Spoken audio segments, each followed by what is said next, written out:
welcome back to the series of video classes for the subject of physics for ICSE class 10 students.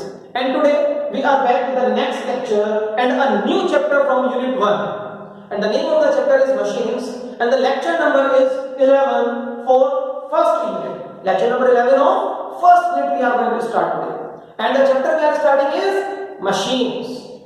So in this chapter we will be learning about machines, what are machines and how are they used and why are they used. Machines को हम क्यों use करते हैं और कैसे use कर सकते हैं, ये सब कुछ आपको आइडिया मिलने वाला है इस चैप्टर मशीन्स से। बेटा ये हमारा फर्स्ट यूनिट का लास्ट चैप्टर भी है। इस चैप्टर को पूरा करने पर हमारा यूनिट 1 कंप्लीट हो जाता है। ओके, सो मशीन्स स्टार्ट करने वाले हैं हम। First of all the first question about machines is कि ये मशीन्स क्या होती हैं, what are machines.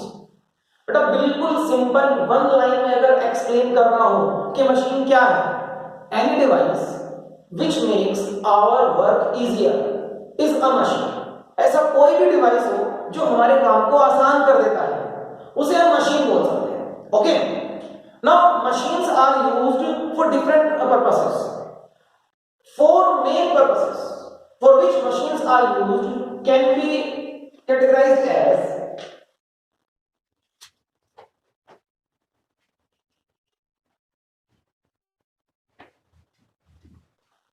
four purposes. Number one is machines can be used as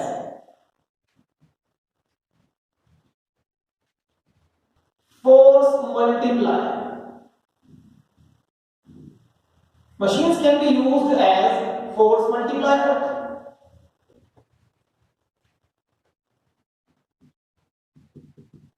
Machines can be used to obtain gaining speed.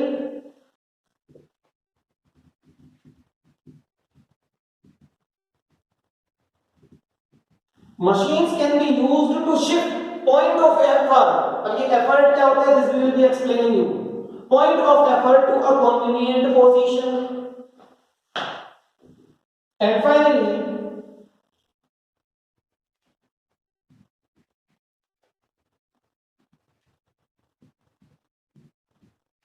machine can be used to change the direction of effort. Again effort. ये effort क्या होता है, this will be explaining you shortly. To change the direction of effort to a convenient direction. So बेटा ये four purposes हैं जिनके लिए हम मशीन को यूज करते हैं। Number one is as a force multiplier, second is to obtain gaining speed, third one is to shift the point of effort to a convenient position and the fourth one is to change the direction of effort to a convenient direction. अब इन चारों को ये क्या है sir, अभी तो मैंने सिर्फ लिख दिए और रीड आउट कर दिए, but what is the meaning of these four purposes, इनको हम एक एक एग्जांपल से समझने वाले हैं। सब समझ में आएगा बेटा आपको, एक एक एग्जांपल करते हैं सबका। तो first one is machines can be used as force multiplier. इसका मतलब क्या है, इसका मतलब ये होता है कि हमारे पास ऐसी मशीन्स भी होती हैं जहां पर हम एक हैवी लोड को, लोड क्या होता है, जिस चीज को आप लिफ्ट करना चाहते हो यूजिंग अ मशीन, उसे लोड बोलते हैं। एक हैवी लोड को कम एफर्ट लगाकर लिफ्ट कर सको तो ऐसी मशीन को बोलते हैं कि आपने फोर्स मल्टीप्लायर की तरह यूज करा है मशीन को। कम एफर्ट लगाया और हैवी लोड उठा लिया। फॉर एग्जांपल मेरे सामने एक हैवी ब्लॉक है और मुझे उसे लिफ्ट करना है। हैवी ब्लॉक का वेट है मान लो 100 न्यूटन और मैंने एक मशीन यूज की और उस मशीन को यूज करके सिर्फ मुझे 50 न्यूटन फोर्स लगानी पड़ती है, 50 न्यूटन एफर्ट लगाना पड़ता है उस 100 न्यूटन के ब्लॉक को लिफ्ट करने के लिए। मतलब कम एफर्ट से ज्यादा लोड अपोज कर लिया, तो एफर्ट पर फोर्स कम है, लोड पर फोर्स ज्यादा है, मींस हमारी मशीन एक फोर्स मल्टीप्लायर है। 50 न्यूटन को उसने कन्वर्ट कर दिया 100 न्यूटन, तभी तो 100 न्यूटन हम लिफ्ट कर पा रहे हैं। So machine is used as a force multiplier. Okay, इसके लिए एग्जांपल ये हम कर सकते हैं, मैं आपको डायग्रामेटिक एग्जांपल्स दूंगा सबके। जब हम एक वुडन प्लैंक को यूज कर रहे हैं, जब हम एक वुडन प्लैंक को यूज कर रहे हैं और उस प्लैंक को हमने बीच में कहीं सपोर्ट करा और एक हैवी लोड रखा है हमने उस प्लैंक के शॉर्ट साइड पर और हमने एफर्ट अप्लाई किया उस प्लैंक के लॉन्गर साइड पर। कम एफर्ट लगाने से हम हैवियर ब्लॉक को आसानी से लिफ्ट कर पा रहे हैं। ओके, तो ये यहाँ पर machine is used, this wooden plank is a simple machine, और यहाँ पर this wooden plank is used, या कोई भी प्लैंक हो सकता है, जरूरी नहीं है वुडन प्लैंक हो, this plank is used as a simple machine in terms of force multiplier. ये होता है फोर्स मल्टीप्लायर का meaning. Okay, now machine can be used to obtain gain in speed. हम मशीन को स्पीड में अगर gain चाहते हैं, गेन इन स्पीड चाहते हैं, तो गेन इन स्पीड भी आ सकता है मशीन से। गेन इन स्पीड कैसे आएगा बेटा? अभी जो मैंने एक एग्जांपल आपके सामने वुडन प्लैंक का डिस्कस किया है, अगर उसी एग्जांपल में हम एक छोटा सा चेंज कर लें, this is the support on which this plank has been kept, और इस प्लैंक का शॉर्टर साइड इधर है, ये लॉन्गर साइड इधर आ गया, और मेरे को एफर्ट लगाना है यहां पर।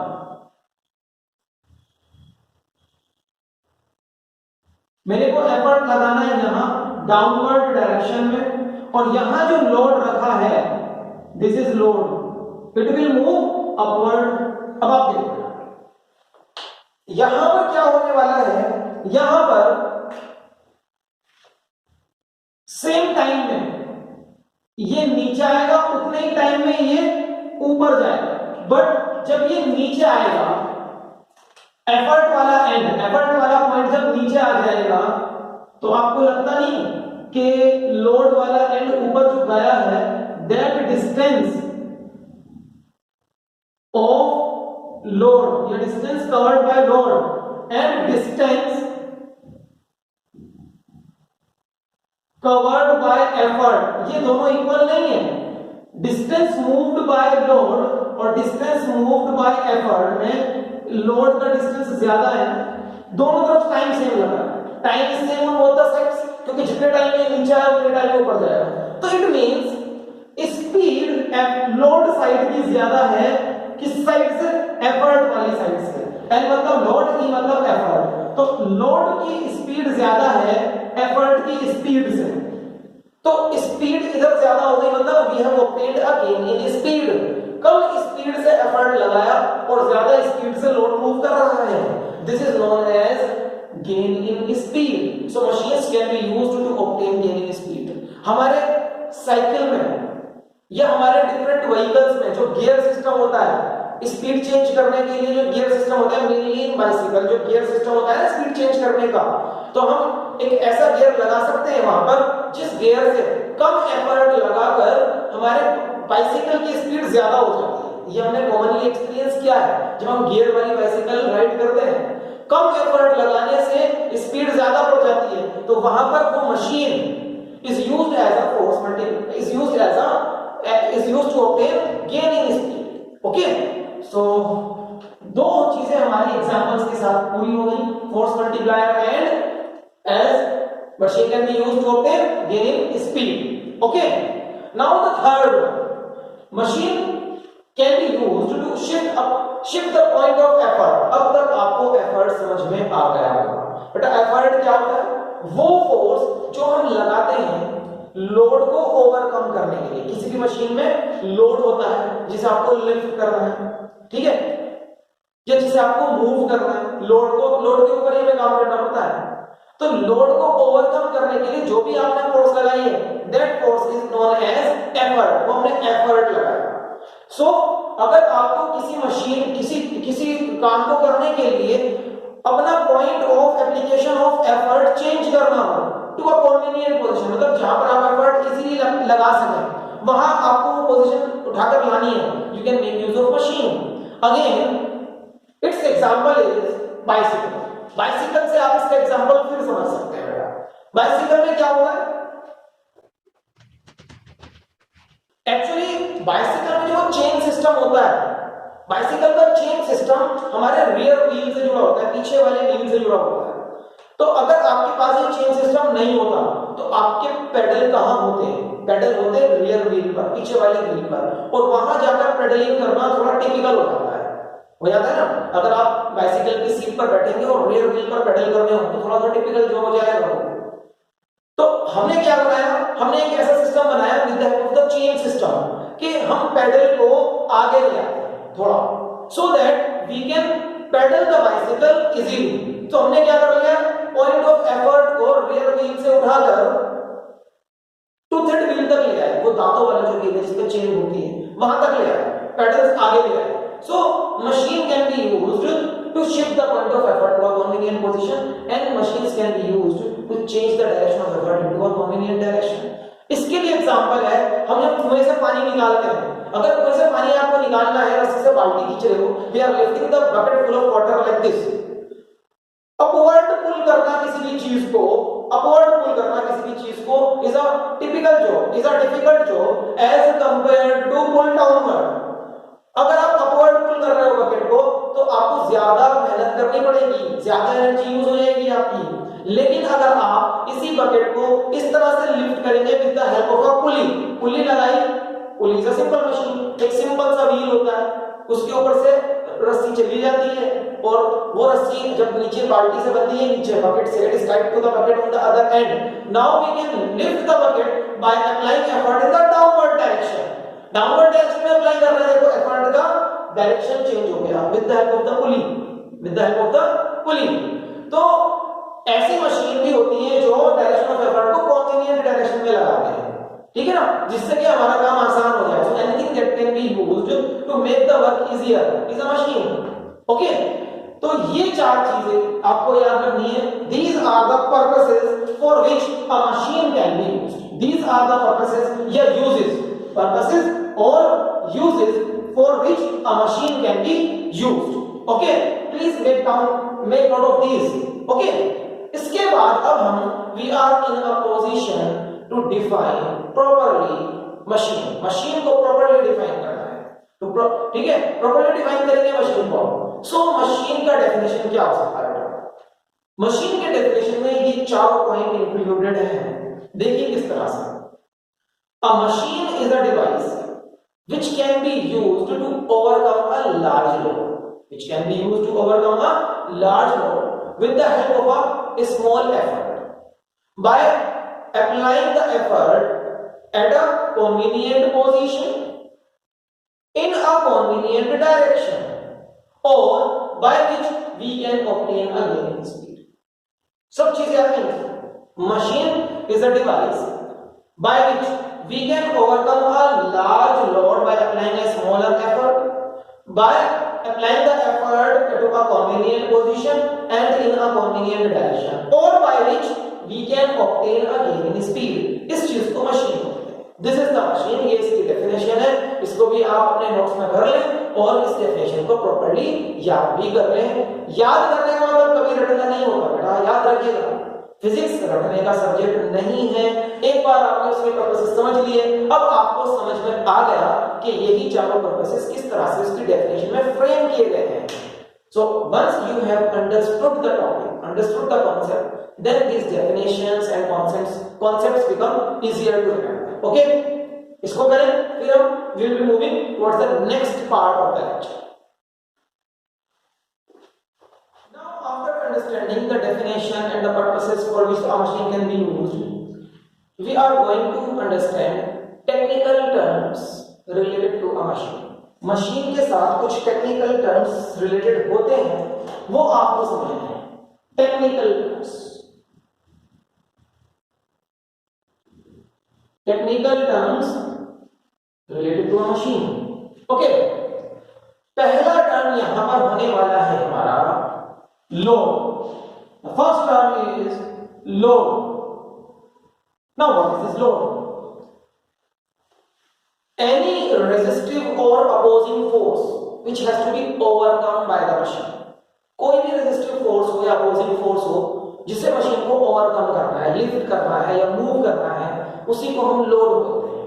Okay, that is known as load. तो बेसिकली लोड क्या है? लोड एक फोर्स ही है, अपोजिंग फोर्स है. तो इसका एसआई यूनिट क्या होगा बेटा? इसका एसआई यूनिट हो जाएगा newton, because it is a force, opposing force है. Okay, now effort. बेटा एफर्ट अब तक आप खूब अच्छे तरीके से समझ चुके हैं. एफर्ट क्या है? The force applied on the machine to overcome the load. Load को ओवरकम करने के लिए जो हम फोर्स लगाते हैं that is known as effort, उसको एफर्ट बोलते हैं। तो ये भी एक फोर्स है और ये लोड वाली फोर्स को ओवरकम करने के लिए लगाई गई है, और फोर्स है तो इसका एसआई यूनिट भी न्यूटन ही होगा। ओके, इसको बेटा मैं आपको यहां एक सिंपल से एग्जांपल से समझा देता हूं। देखिए यहां पर हमारे पास ये एक प्लैंक है, it can be a wooden plank, iron plank, अभी तो हमारा ये एक ग्लास का प्लैंक है, ठीक है, प्लास्टिक का प्लैंक है इनफैक्ट। अब इस प्लैंक को मैंने यहां पर इसके ऊपर लोड लगाया है और लोड लगाकर इसको यहां रख दिया है, ठीक है। Now I want to lift it, lift this load. अगर मैं इस लोड को लिफ्ट करूंगा तो I will have to apply an effort like this. So यहां पर मैंने एफर्ट लगाया, ये एफर्ट एंड है, और वो लोड था वो लोड एंड है, that is the load and. This is the load to be lifted, and what I am applying to lift the load is effort. ये मेरा effort है यहाँ पर. This is the effort I am using to lift the load. Okay? So ये हमारे effort and load हो गए. Effort and load के बाद next है mechanical advantage. Mechanical advantage.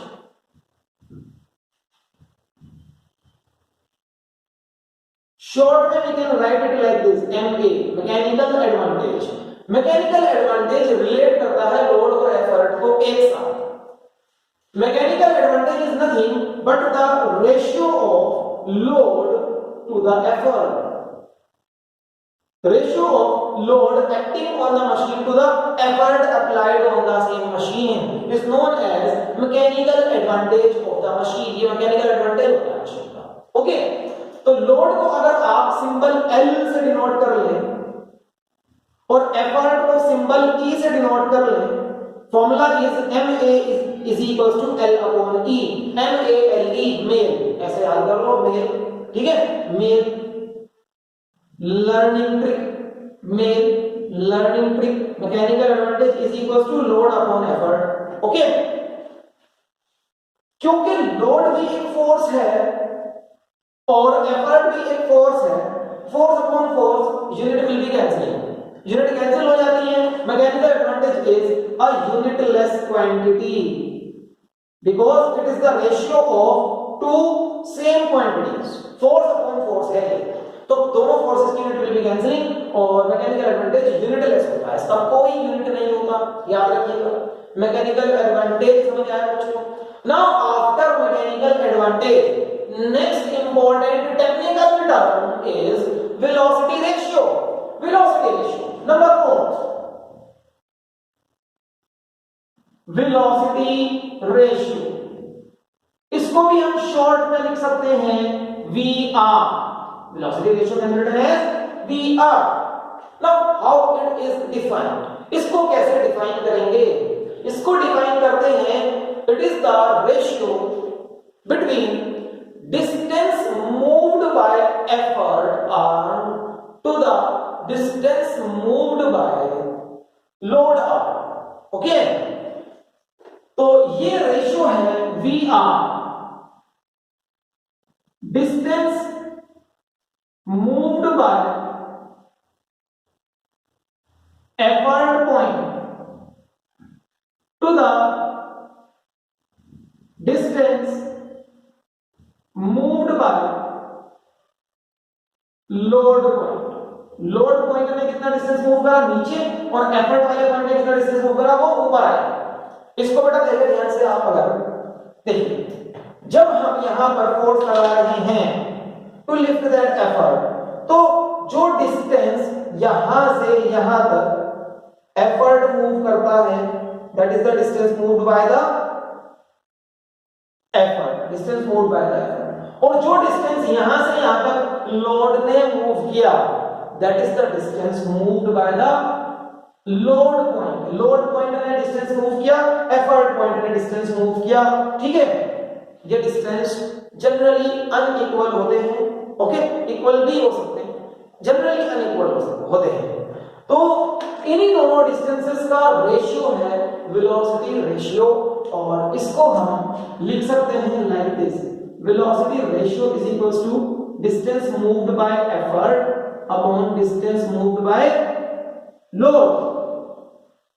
Okay, और इसको आप ये भी लिख सकते हो बेटा, अगर डिस्टेंस डिवाइडेड बाय टाइम करो, डिस्टेंस डिवाइडेड बाय टाइम कैसे आएगा? डिस्टेंस डिवाइडेड बाय टाइम, कौन सा टाइम बोल रहा हूं? जितने टाइम में ये नीचे गया उतने टाइम में ये ऊपर आया। Suppose the time taken is t, तो distance covered by effort point upon time और distance covered by load point upon time. Now this is the velocity of effort and this is the velocity of load.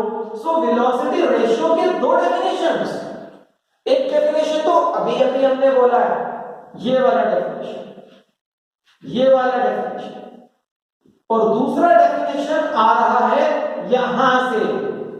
means we can also write velocity ratio as the ratio of velocity of the effort point upon velocity of the load point. So these are the two formulae and respectively two definitions for velocity ratio, ये भी और ये भी। Okay, तो ये बेटा हमारा हो गया velocity ratio। तो अभी तक हमने सीखे 4 technical terms, load, effort, load और एफर्ट का रेशियो देखा क्या कहलाता है, मैकेनिकल एडवांटेज, और फिर वेलोसिटी रेशियो को देख रहे हैं, वेलोसिटी रेशियो क्या है उसको भी देख लिया आपने। देन सो बेटा अभी पहले इनको हम कॉपी करें वीडियो पॉज करके यहां पर, then we will moving forward और अभी और टेक्निकल टर्म्स हैं वो भी देखते हैं। And now after understanding these 4 technical terms, अभी हमें मैकेनिकल एडवांटेज और वेलोसिटी रेशियो में कुछ और चीजें सीखनी है बच्चों।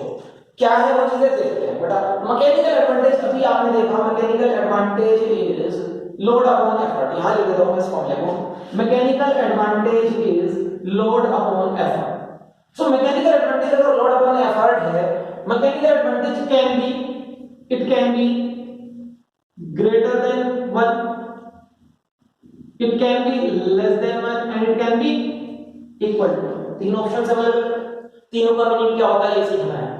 Similarly for velocity ratio, velocity ratio, velocity ratio क्या है? Velocity of effort upon velocity of load। दो डेफिनेशन सीखे थे ना हमने, एक डिस्टेंस की टर्म्स में, एक वेलोसिटी के टर्म्स में। जो डेफिनेशन पूछी जाए वो लिख दे, जनरली वेलोसिटी वाली डेफिनेशन ही पूछी जाती है। ओके, मतलब ये वाली डेफिनेशन। सो वेलोसिटी रेशियो ऐसे ही इसका भी आ सकता है हमारे पास, it can be greater than 1, less than 1 और इक्वल टू 1। अब 3 केसेस यहां पर है, 3 केसेस यहां पर है, इन केसेस के क्या मीनिंग होते हैं ये आपको यहां पर समझना है। We have to understand the meaning of these 3 cases each for mechanical advantage and velocity ratio. देखते हैं बेटा,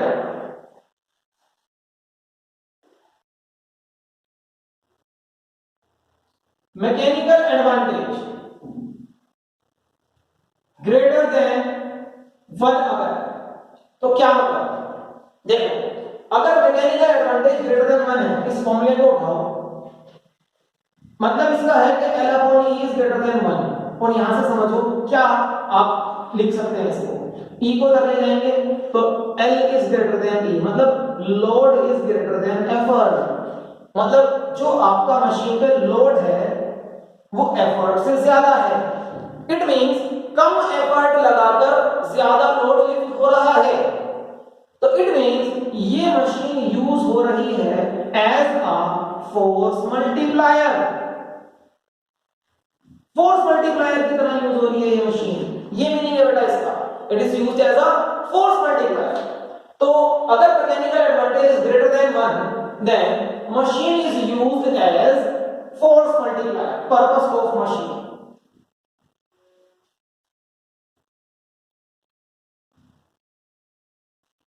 यहां मैकेनिकल एडवांटेज की वैल्यू और यहां उसका पर्पस मशीन का, सो फोर्स मल्टीप्लायर।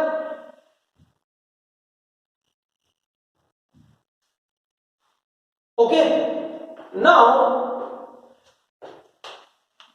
इसको भी एक एग्जांपल से करके देख लेते हैं कैसे देखो। यहां पर बड़ा देखिए, यहां पर ये मेरा एक लोड है, मैंने पूरा मार्कर ही यहां लगा दिया है बेटा। सो ये एक लोड है, ओके, और इस लोड को ओवरकम करना है। यहां पर मैं चाहता हूं कि कम एफर्ट लगाया जाए, कम एफर्ट लगाएंगे। I am using only cap of the marker, ठीक है ना। ये मैंने लिखी, सिर्फ कैप यूज करा, और ये एक कैप ने एक मार्कर के लोड को लिफ्ट कर लिया। ये तो बिल्कुल पक्का समझ में आ रहा है ना कि उधर लोड ज्यादा है तो पूरा मार्कर है, और इधर लोड कम है, ये सिर्फ कैप ऑफ द मार्कर है, कैप ऑफ द पेन। तो कम लोड ने, सॉरी कम एफर्ट ने एक बड़े लोड को लिफ्ट कर लिया है। तो अभी इस मशीन का mechanical advantage is greater than 1, it is used as a force multiplier. कम फोर्स लगाकर ज्यादा लोड लिफ्ट कर लिया इस मशीन ने बेटा, ठीक है ना। तो ये वाला केस अभी हमने करके देखा आपके सामने। नेक्स्ट, अगर लोड अपॉन एफर्ट मतलब mechanical advantage, load upon effort means mechanical advantage. अगर मैकेनिकल एडवांटेज लेस देन 1 है, so what is it's meaning, इसका मतलब क्या होगा, आप की उधर लेकर जाइए, समझ आ जाएगा।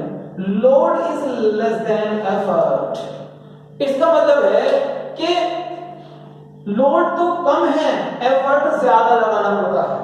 लोड कम है, एफर्ट ज्यादा लगाना पड़ता है, तब जाकर इस मशीन से काम होता है। मतलब अब ये फोर्स मल्टीप्लायर तो नहीं है, now it is not a force multiplier. तो mechanical advantage less than 1 force multiplier तो नहीं है, लेकिन मैकेनिकल एडवांटेज लेस देन 1 पर गेन इन स्पीड मिलता है।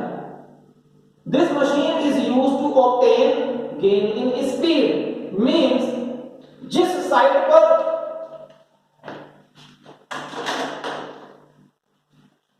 अब मैं इसको बना देता हूं कम वेट को बना देता हूं मैं लोड, मैं इसको यहां रखता हूं, ओके। और मुझे ज्यादा फोर्स लगाकर इसे लिफ्ट करना होगा, ज्यादा फोर्स लगाया, इनको थोड़ा एडजस्ट कर लेते हैं, ज्यादा फोर्स लगाया और वो देखो लिफ्ट हो गया, ठीक है ना। आप देखिए ये this is less load and more effort, ज्यादा एफर्ट लगाया and it is lifting upward, वो ऊपर आ रहा है। अब आप बेटा देखेंगे अगर इसको लिफ्ट करने के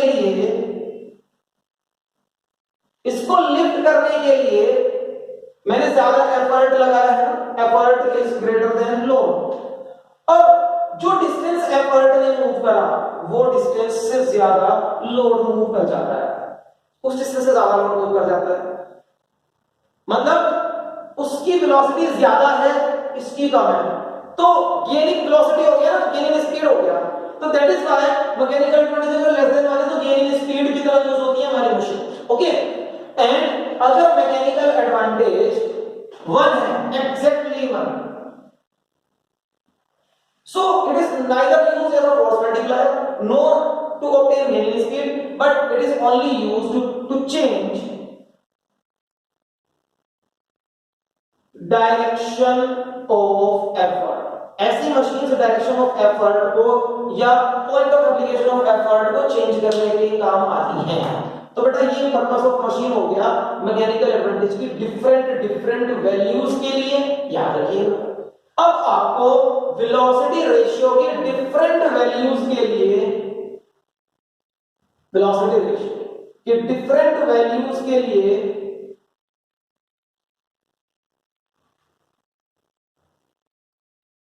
वेलोसिटी रेशियो के डिफरेंट वैल्यूज के लिए सीखना होगा कि मशीन का पर्पस क्या होता है। वेलोसिटी रेशियो को भी ऐसे ही समझेंगे जैसे अभी आप इसको समझ रहे हैं।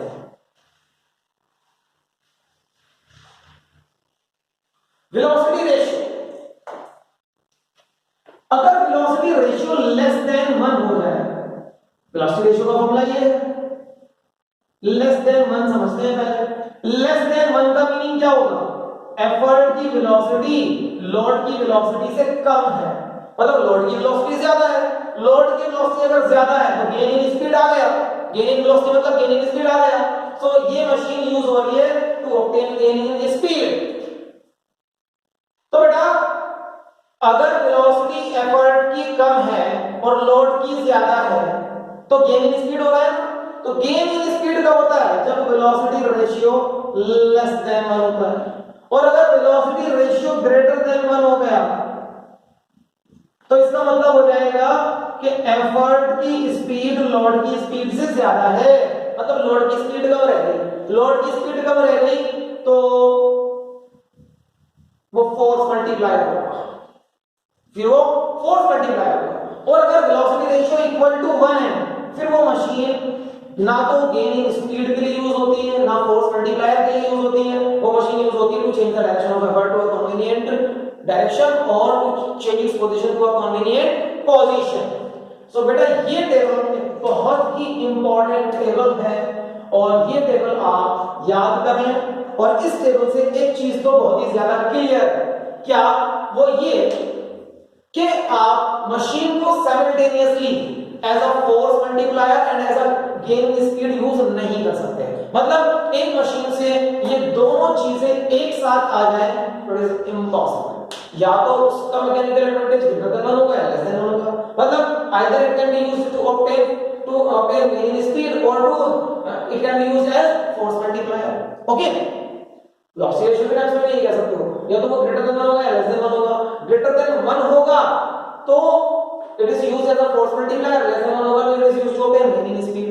तो सिंपल सी चीज है कि आप एक मशीन को ये दोनों काम एक साथ लेने के लिए कभी यूज नहीं कर पाएंगे। ओके, टेबल कॉपी कर लें, उसके बाद के नेक्स्ट टर्म्स देखते हैं क्या है।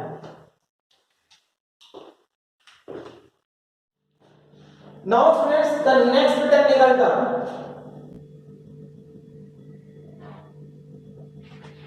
next technical term is work input. This is fifth term.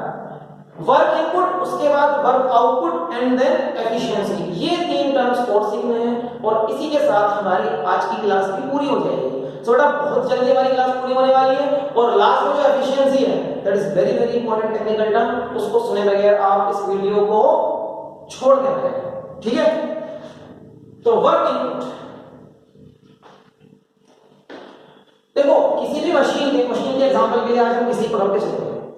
किसी भी मशीन के दो एंड होते हैं, एक इधर एक उधर। जहां पर तुमने एफर्ट लगाया वो इनपुट वाला एंड है, तुमने कुछ काम करा है वर्क इनपुट हो रहा है। दूसरी साइड तुम्हें आउटपुट मिलेगा, वहां जो काम मिला that is work output. Okay, that is work output. और मैं इसको वैसे ही लिख देता हूं, अभी आगे काम है। तो work input, work done on the effort and, work done on the effort and is work input. Work done on the effort and,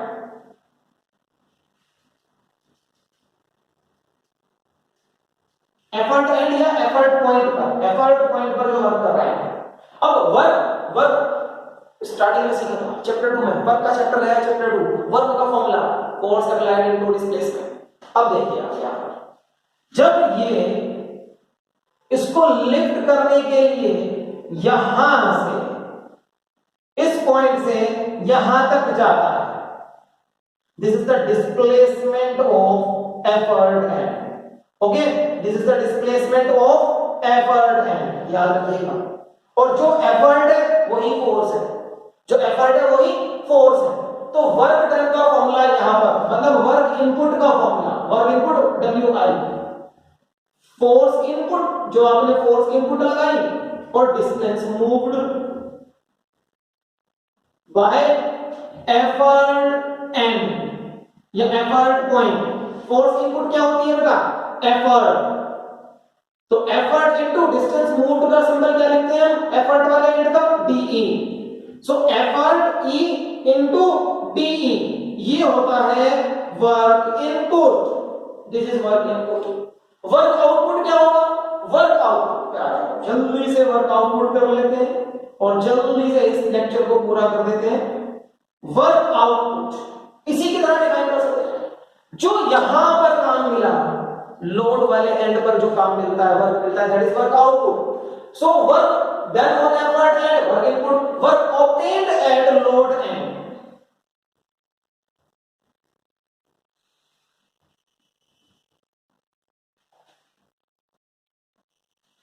ये होता है वर्क आउटपुट और इसका सिंबल WO, WO, और ये क्या होगा, जैसे ये था ऐसे यहां पर आप लिखेंगे जो फोर्स मैंने आउटपुट एंड पर है, force on the output and into distance moved by, output and कौन सा एंड होता है बेटा, लोड एंड, लोड एंड। सो वहां फोर्स कौन सी होती है, वो फोर्स कहलाती है लोड, और डिस्टेंस उसका L, तो WO हो गया हमारा L into DL, work output भी आ गया। ओके, वर्क आउटपुट भी आ गया। वर्क आउटपुट मेरे सामने है, कोई दिक्कत नहीं होनी चाहिए दिक्कत। Now next and the last technical term of the lecture, that is efficiency of the machine.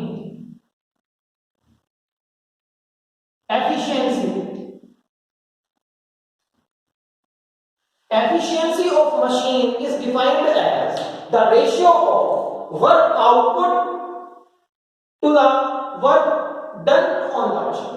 Work obtained by the machine to the work done on the machine. मतलब work output upon work input कर देंगे तो efficiency आ जाएगा। Efficiency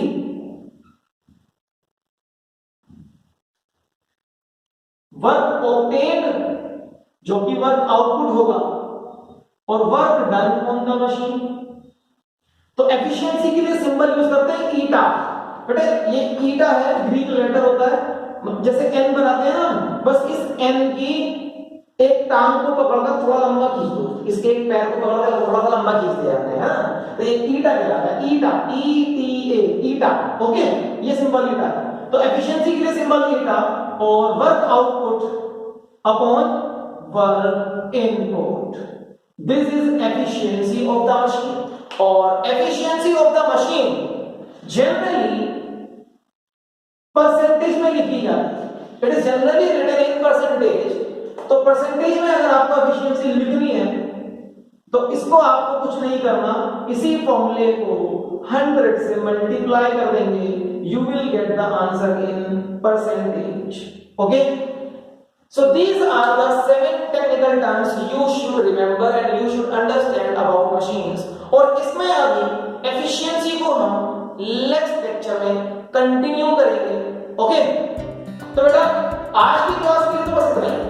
आज हमने सीखा machine की definition, machine के purposes, 4 main purposes, technical terms, और टेक्निकल टर्म्स में स्पेशली आपने जो सीखा मैकेनिकल एडवांटेज और वेलोसिटी रेशियो के बारे में, जो यहां पर टेबल था कि किस तरह से ग्रेटर देन 1, लेस देन 1 और इक्वल टू 1 पर वो किस पर्पस के लिए यूज की जा सकती है machine. Okay, so students, with this we complete the lecture today and I wish to see you in the next class. Till then, bye bye.